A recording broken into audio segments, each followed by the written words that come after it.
Now, the biggest story that we're tracking for you is the Delhi air pollution crisis. And the Parliament was adjourned sine die today, bringing the winter session to an abrupt end and shelving a planned discussion on Delhi's worsening air quality. Both the Lok Sabha and the Rajya Sabha were adjourned indefinitely, preventing members from raising urgent concerns over the public health impact of severe pollution in the national capital region. The air pollution debate had been scheduled for the final day, with several MPs set to flag the rising PM 2.5 and PM 10 levels and their effect on respiratory and cardiovascular health. Delhi has recorded very poor air quality over recent weeks, with smog affecting daily life. The adjournment has now drawn severe criticism. Joining us on the broadcast to discuss this matter further is Jayadhar Gupta, founder of Nirvana Bean. Thank you so much, sir, for joining us on the broadcast and discussing this matter of utmost importance. So, when we are looking at the air pollution crisis in Delhi, it's a matter of public health emergency. And yet we are seeing that the MPs and the netas of our country do not have a single minute to discuss this issue, sir. Look, this is a public health emergency. This is creating more morbidity and mortality in a single year than COVID did in 3 years. Okay, there was a lot of cooperation on COVID. There was no toxic politics in COVID. In air pollution, which is a national issue. I don't know why it's being made into a Delhi issue. This is a national disaster. There is no political intent. There is a huge knowledge gap. We have not seen a single health advisory from Government of India, not in Delhi, not in Mumbai, not in Pune, not in Lucknow, where recently the cricket match was also called off because the AQI was over 400 and the cricketers refused to play for health reasons. But our children are playing. Our children are going to school. Our children are playing. Everything is going on and we're normalizing this. And of course, in our parliament, we have lots of time to discuss Manrega. We have loads of time to discuss Vande Mataram, but we have no time to discuss a public health emergency. Is this the leadership that Delhi and India signed up for? That's the question. Absolutely. And sir, when we are looking at this, daily, we have been seeing this since the past so many years. This problem is recurring, and yet governments have failed to solve the crux of it. And year on year, we see the same thing happening. We see the AQI crossing 400. It becomes difficult to even step outside because you're breathing toxic air. What do you think should be the next course of action for the government or for people of India per se? Look, let me tell you that people in government understand the science and they clearly understand what needs to be done.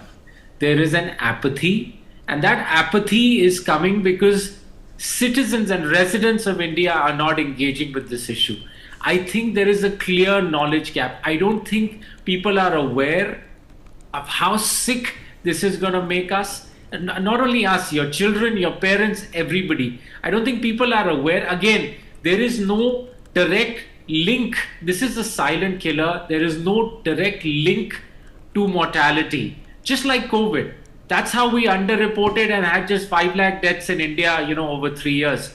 Because of underreporting. People were dying of a cardiac arrest. People were dying of kidney failure because of comorbidities. Air pollution works the same way. This is a slow and silent killer. The air we are breathing today is going to determine how long and how well we live tomorrow. And we are breathing poison.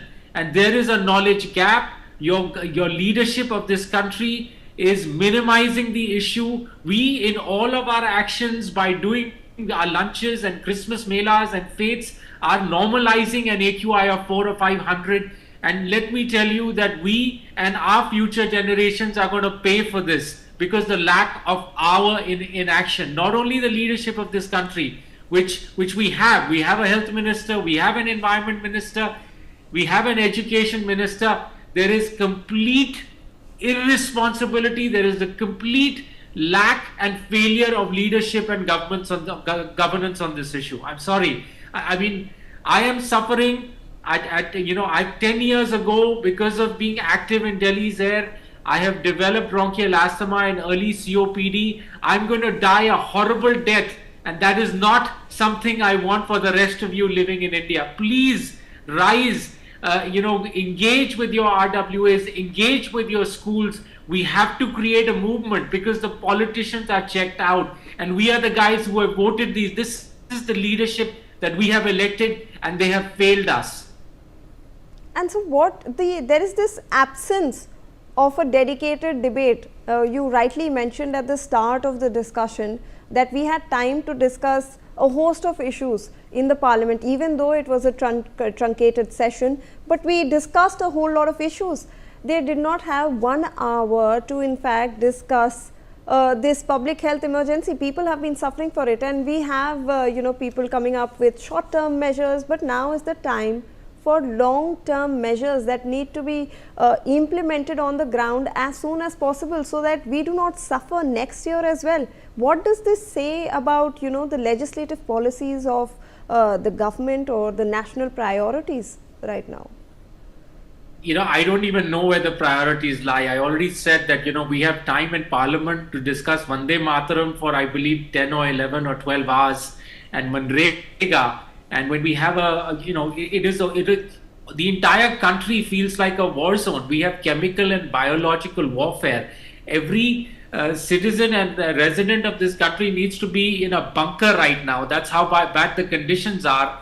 And our leadership and our government refuses to engage with this issue. It's like saying, okay, you know what? We know you're going to get sick, and we know you're going to die. We know you're going to have reduced lifespan by 10 to 12 years, but that's okay. Because that's okay. We'll deal with this another time. That's the message I'm getting. It's for 12 years that I have been managing this, and that I've been a clean air activist since my lungs failed me and I became a victim of air pollution. It's just managing the narrative. And this is not a Delhi problem. Let me tell everyone here that this is a national problem. I don't know any urban setting in India today. The rural settings, unfortunately, the areas of India do not have monitoring infrastructure, so I can't quote for them. Anywhere where there is a monitor in India today, I can tell you we have poor to severe quality of air. You are breathing poison with every breath, and it's going to lead to a lot of morbidity and mortality. Let me tell you that. And please don't buy into the lies of the government. This is going to impair everything. I mean, you do not have an option to not breathe. It's not an option. So what is everybody thinking? I don't understand why there is no civil unrest in this country right now. I don't understand why parents are not incited right now. I don't know what it's going to take to get people to stand up and fight for their right. This is mass genocide. This is a human rights issue. Somebody from an international organization maybe needs to step in, because this is a human rights issue. Absolutely. Thank you so much, Dr. Gupta.